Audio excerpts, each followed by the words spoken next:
This is Fem News, Kige's podcast. We are here every Wednesday from 9 to 11 p.m., bringing you all the latest news updates and topics on Kigezi and the surrounding areas. Sam Kanyamuchiza is your host. We have discussions on governance, business, culture, and events. Stay tuned. Don't go away.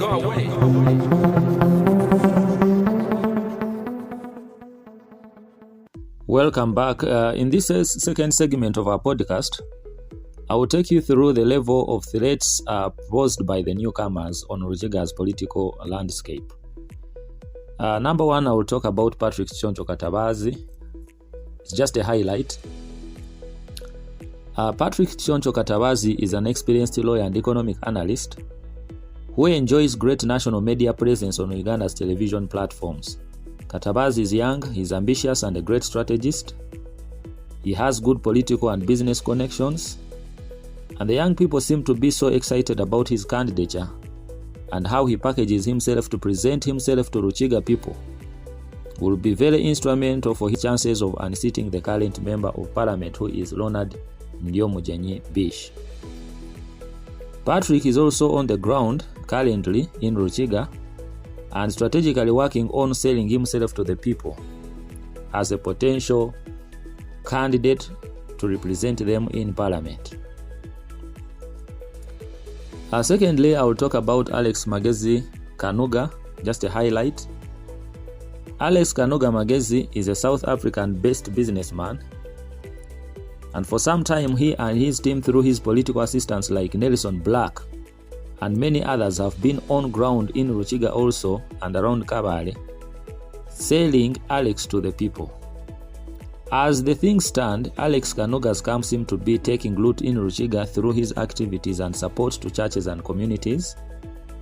And the major threat to his candidature is only that most people see him as a potential political money bag, something similar to the situation of Major General Timothy Mutebile some time back. Actually, Mutebile came in, and when he came in, most of the people are looking not at his abilities for his candidature. They were only looking at him as someone who is going to give them a lot of money. So, of course, that is a threat. That is not good news. Despite the fact that I told you that you have to have money when you're going into Rukiga politics. But people should not just look at you for money. Otherwise, that could pose catastrophic results to your campaign. Whether his initial support and craze about his activity currently happening in Rukiga shall finally translate into votes remains to be seen. The last person I would like to give a highlight about is Dr. Sylvia Tumuhirwe. Dr. Sylvia hails from Kamwezi and has served as one of the directors of National Water and Sewerage Corporation and presents a very, very strong challenge to the incumbent, Kamsime. Sylvia's candidature sparkles with maturity, and the name of Mama Rukiga can be a befitting one for her. She is also on ground in Rukiga currently and actively participating in community work, and she's also selling herself to the people of Rukiga. In the very, very last segment, I will give a snapshot at what will influence the politics of Rukiga in 2026. Number one, there is this element of servitism and manzism. Although Honorable Manzi Tumubwine passed on during the COVID days, him and Jack Sabit have long been seasoned politicians, and along those political lines of influence, the people of Rukiga will always lie. There will always be a contestation of the southern against the northern sub-counties in terms of political representation, and also attempt to playing host to service centers in Rukiga. Manzi Tumubwine hails from Kamwezi in the south, and Jack Sabit hails from Mparo in the north. So it would be foolery for one to plan for the politics of Rukiga without looking back on its past patterns of support and influencers. The other element which is likely to influence the politics of Rukiga in 2026 are the political blockers. The presence of the political blockers in Rukiga is likely to tilt the ground to favor some candidates and give them advantage over others. It is interesting that some of these brokers who have picked interest in the local politics of Rukiga do not even necessarily hail from there. Our research team is very aware, for example, that Ndugu Simpson Mpirirwe is one of those seasoned political bloggers who are already sniffing at politics in Rukiga. Of course, he was involved with Kamusime. They seem to have fallen apart, and Mpirirwe may have failed to win his own election against David Bahati. But when it comes to influencing the elections of others, his role cannot be underestimated. I'm very sure his presence in the politics of Rukiga is going to keep some candidates on their toes.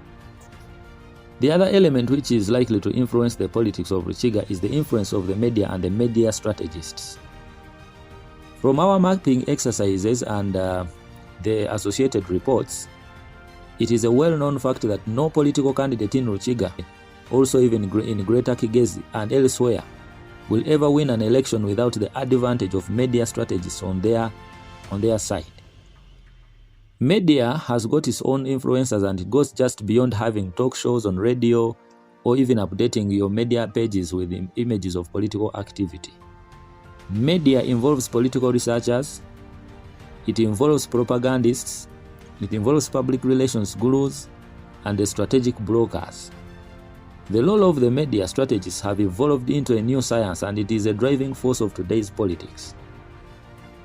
There are some people behind their phones, their computer keyboards, cameras, and in all newsrooms who own the sole right to make a particular candidate win or lose, depending on the strategy, or at least they can make a candidate spend more than he should have spent in an entire election. So, media is going to play a very, very important role in the politics of Rukiga. The last one are the political party leanings, which may be a trap to some candidates because it has proven time and again that political parties do not work effectively in Rukiga. They work to some extent, but you cannot entirely depend on them. If the affiliation to a particular political party was working in Rukiga, the people of Rukiga would not be having people like Roland Bish and Yomjenyi in parliament, because he did not have a party. Rukiga would not be voting for Hope Mwesije in the past, or Jack Sabit, or even Manzi Tumugwine, because by virtue of their political parties, some of them were, of course, opposition leaning, and others were NRM leaning. So, it has been a mixture. What I'm saying is that Rukiga, in Rukiga District, it can go either way. It can go haywire. So, the electorate in Rukiga seem to have outlived the element of party influence to the choice of candidates they want to make. Ladies and gentlemen, we have come finally to the end of this podcast. Once again, my name is Sam Kanyamchiza, commonly known as Sam Freelancer. This is Fem Kigezi News Research Podcast. I will be back next week to continue on this program. Thank you so much for listening, and please do not fail to subscribe to our channel on YouTube. God bless you. This is Fem News Kigezi Podcast. We are here every Wednesday from 9 to 11 p.m. bringing you all the latest news updates and topics on Kigezi and the surrounding areas. Sam Kanyamchiza is your host.